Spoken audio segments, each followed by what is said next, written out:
இப்போ அடுத்த வீடியோவில் பார்த்திங்கன்னா இப்போது ஆமணக்கு எண்ணெய் இருக்கு இல்லையா, அது அந்த சீட்ஸு, நெக்ஸ்ட்டு பம்கின் சீட்ஸு, இதோட எல்லா மெடிக்கல் பெனிஃபிட்டும் நம்ம வந்து மெடிசினல் பெனிஃபிட்டும் வந்து ப்ளாகில் எழுதிக்கேன். இது கொய்யாவோட ட்ரைடு சீட்ஸ், ஓகேங்களா. இதுவுமே ரொம்ப நல்லது.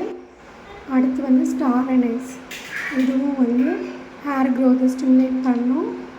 அடுத்து வந்து க்ளவுஸும் பார்த்திங்கன்னா நல்ல ஹேர் க்ரோத்தை ஸ்டிமுலேட் பண்ணும்.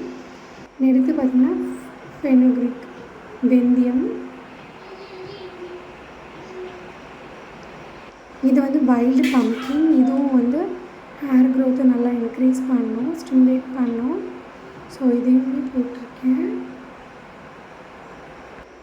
அடுத்து பார்த்திங்கன்னா பிரிங்கராஜ், இது நிறைய குவான்டிட்டியில் எடுத்துருக்கோம்.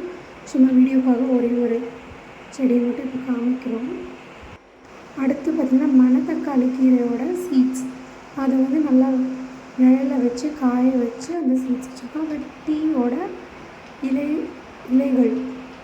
இலைகள். அடுத்து வால்நட், இதுவும் ரொம்ப நல்லது முடிக்கு. ஸோ அதையுமே நம்ம போட்டிருக்கோம்.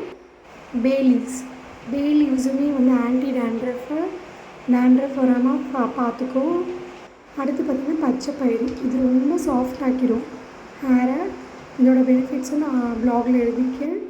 அடுத்து கருஞ்சீரகம், இது ஹேரை வந்து நல்லா பிளாக் ஆக்கிடும். ஸோ அதுக்காக இந்த கருஞ்சீரகம்.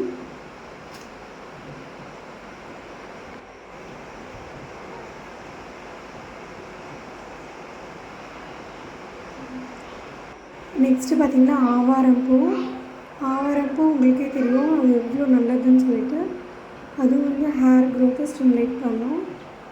அடுத்து ஆரஞ்ச் பீல், இது வந்து நம்ம ஹேர் ஆயில் போட்டு ஹேர் வாஷ் பண்ணோன்னே ரொம்ப நல்லாயிருக்கும் ஹேரோட ஸ்மெல். அப்புறம் அதுலேயும் வந்து ஹேர் க்ரோயிங் ப்ராடக்ட்ஸ் இருக்குது, கெமிக்கல் காம்பனன்ட்ஸ் இருக்குது. அடுத்து நம்ம டெய்ஸி. அடுத்து இது பார்த்திங்கன்னா தவனம் எதுக்கு போடுறோன்னா அந்த ஹேரோட ஸ்மெல்லுக்காக. அப்புறம் அதுவும் ஹேர் க்ரோத் ஸ்டிமுலேட் பண்ணும். Dried hibiscus,